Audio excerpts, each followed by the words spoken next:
It's quite an eerie feeling to walk through these streets because you don't see anybody, you don't hear any cars, you don't see anything, and most of the places have just been closed. Way more people are dying in this country than being born. A country that is closing up kindergartens and housing cares are increasing. And if nothing changes, Japan could eventually just not exist. ऐसा देश है जिसकी घटती आबादी So hard to tie the knot. Japan के सामने एक और बड़ी चिंता है। जापान, जिसे दुनिया का सबसे एडवांस और तरक्की याफ्ता मुल्क माना जाता है, इस वक्त दुनिया के नक्शे से मिटने के रिस्क पर खड़ा है। जापान जैसे सिविलाइज्ड मुल्क के एथिक्स, टेक्नोलॉजी और इकोनॉमी की मिसाल दुनिया के अंदर दी जाती है, लेकिन ये सच है कि ये मुल्क इस वक्त अपने बदतरीन हालात से गुजर रहा है। लोग शादियां नहीं कर रहे, बच्चे पैदा नहीं हो रहे और मरने वालों की तादाद पैदा होने वालों से तकरीबन डबल हो चुकी है। और यंग लोग वर्क बर्डन की वजह से अपनी खुद की जान ले रहे हैं, और अगर ऐसा ही चलता रहा और इसका कोई तोड़ ना निकाला गया तो बहुत जल्द ये मुल्क दुनिया से ख़त्म हो जाएगा, क्योंकि जाहिर है कि इसको चलाने वाले लोग ही नहीं बचेंगे। आइए जानते हैं कि कैसे। पूरी दुनिया इस वक्त इस सीरियस इशू पर बात कर रही है। एलॉन मस्क का 29 फरवरी का ये ट्वीट देखें कि जिसके अंदर इसका कहना था कि अगर कुछ नहीं बदला गया तो जापान दुनिया से ख़त्म होने वाला है। पर जो लोग इसके बारे में बिल्कुल नहीं जानते उनके लिए ये बात इंतहाई शॉकिंग है, क्योंकि जापान ना तो किसी हालत जंग के अंदर है, ना वहाँ पर कोई बीमारी है और ना किसी पेंडेमिक का खतरा है, और ना इसकी इकोनॉमी तबाह हो रही है। तो आखिर इस मुल्क को खतरा किस बात से है? इसका जवाब इंतहाई सिंपल सा है कि इसकी अपनी आवाम से। जी हाँ, जापान की आवाम शादियां नहीं कर रही, बच्चे पैदा नहीं कर रही, और जो नौजवान लोग मौजूद हैं वो वर्क बर्डन की वजह से और काम के स्ट्रेस की वजह से तंग आकर अपनी खुद की जानें ले रहे हैं। और जाहिर है कि यंग पॉपुलेशन के खत्म होने के बाद पीछे सिर्फ बूढ़े लोग ही बच जाते हैं, और यही वजह है कि आज जापान के अंदर बूढ़े लोगों की तादाद दुनिया में सबसे ज्यादा हो चुकी है। इसी वजह से आज इस मुल्क को बूढ़ों का मुल्क भी कहा जाने लगा है, जिसकी 30% आबादी तो बूढ़े लोगों पर मुश्तमिल है, और इसमें से भी 20 मिलियन लोग तो 75 साल से भी ऊपर के हैं। अब ऐसा नहीं है कि जापान की पॉपुलेशन सिर्फ कुछ सालों के अंदर गिरना शुरू हुई है, बल्कि ये सिलसिला पिछले 15 सालों से जारी है। 2009 के अंदर इसकी आबादी 128 मिलियन थी, जो कि 120 मिलियन 2024 के आते आते हो चुकी है। इसका मतलब है कि 2009 से लेकर 2024 तक इसकी तकरीबन 60 लाख की आबादी ऐसे ही गायब हो चुकी है। और ये 120 मिलियन की आबादी ऐसा नहीं है कि सिर्फ जापान मुल्क की है, बल्कि पूरी दुनिया के अंदर जितने भी जापानीज लोग मौजूद हैं 120 मिलियन उनकी तादाद है। आबादी बढ़ना तो दूर की बात, बल्कि पैदा होने वाले लोगों से मरने वालों की तादाद तकरीबन डबल हो चुकी है। और जो लोग मर रहे हैं वो बिना बच्चे पैदा किए सिर्फ बूढ़ा होकर मर रहे हैं। 2023 के अंदर यहाँ पर तकरीबन 7.5 लाख के करीब बच्चे पैदा हुए, और इसी साल मरने वालों की तादाद तकरीबन 16 लाख के करीब पहुँच गई। और बिल्कुल इसी तरह से 2024 के स्टार्ट के अंदर यहाँ पर तकरीबन 3.5 लाख बच्चे पैदा हुए, जो कि बढ़ते बढ़ते तकरीबन पूरे साल के अंदर 7.5 लाख तक पहुँच गए। आप अंदाज़ा करें कि यहाँ पर सूरत हाल किस कदर सीरियस है। जापान के खुद के सरकारी डाटा के हिसाब से 2050 तक किसी हिसाब से इनकी आबादी तकरीबन 100 मिलियन के करीब रह जाएगी, और वो भी सिर्फ उस सूरत में कि यहाँ पर जापान के अंदर कोई जल्जला, कोई तूफान, कोई नेचुरल डिजास्टर या कोई पेंडेमिक वगैरह ना आए, या फिर लोग अपनी जानें लेना ना शुरू कर दें। और अगर ऐसा होता है तो ये नंबर इंतहाई खतरनाक हद तक मजीद कम भी हो सकते हैं।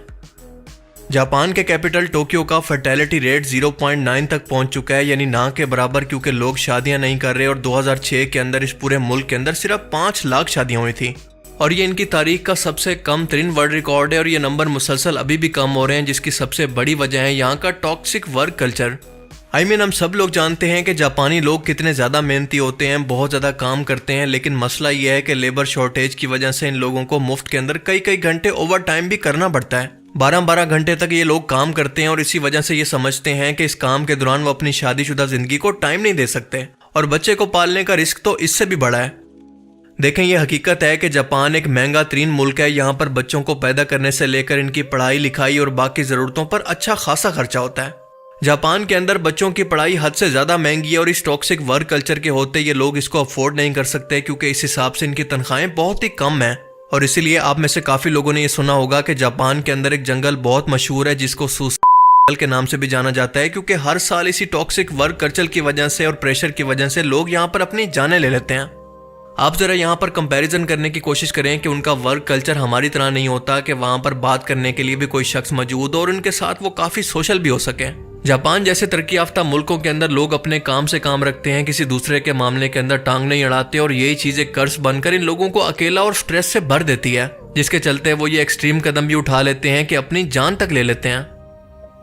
आपको ये जानकर हैरत होगी कि यहाँ पर अपनी जान लेने वाले लोगों की काफ़ी तादाद स्टूडेंट्स की भी होती है जो कि इम्तिहानात के अंदर अच्छा परफॉर्म नहीं कर पाते और ये इनके लिए बहुत ही शर्मिंदगी की बात होती है।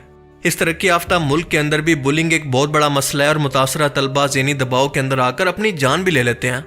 इमेजिन के दुनिया का इतना तरक्की याफ्ता और सुलझा हुआ मुल्क, दुनिया के अंदर सबसे ज़्यादा एडवांस मुल्क, लेकिन वहाँ के लोग भी अपनी जान ले रहे हो। इसका मतलब कि मामला बहुत ही सीरियस है।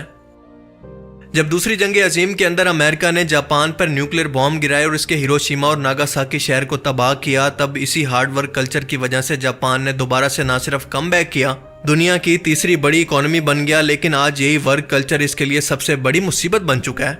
इसी वर्क कल्चर के स्ट्रेस की वजह से लोग शादियां नहीं करते और अपनी उम्र गुजार कर बूढ़े हो जाते हैं और इसी वजह से इस मुल्क के अंदर बूढ़े लोगों की तादाद बढ़ती जा रही है।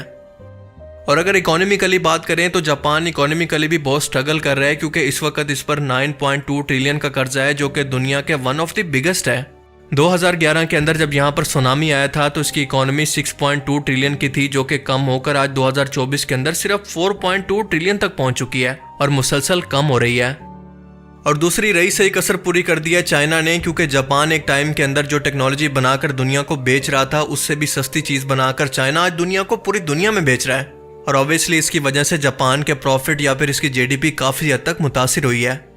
एक और सबसे अहम वजह है जापान की इमिग्रेशन पॉलिसी का सख्त होना, यानी बाहर के लोगों को अपने कल्चर के अंदर शामिल ना करना या फिर इनको शामिल ना होने देना।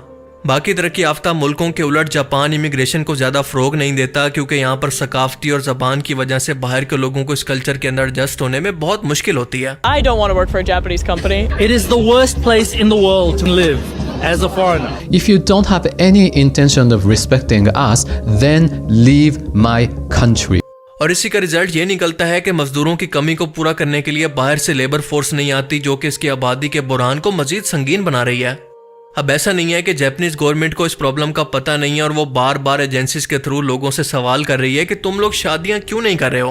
और यहाँ तक कि हालिया दिनों के अंदर जापान ने हर बच्चे की पैदाइश पर गवर्नमेंट की तरफ से 5 लाख येन देने का ऐलान भी कर दिया है और इसके अलावा काम पर ओवर टाइम को भी खत्म करवा रही है। सो इसका मतलब कि जापानीज गवर्नमेंट इस मसले को लेकर इंतहाई सीरियस है और जल्द से जल्द इसको खत्म करना चाहती है और शायद वक्त के साथ साथ ये खत्म भी हो जाएगा।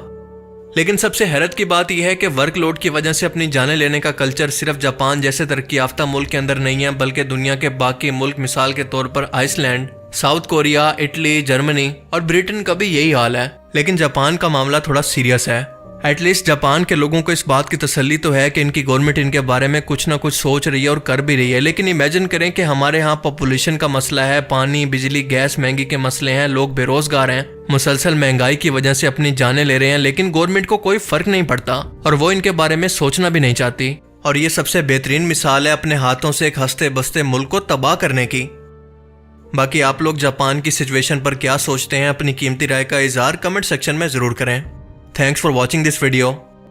अल्लाह हाफिज।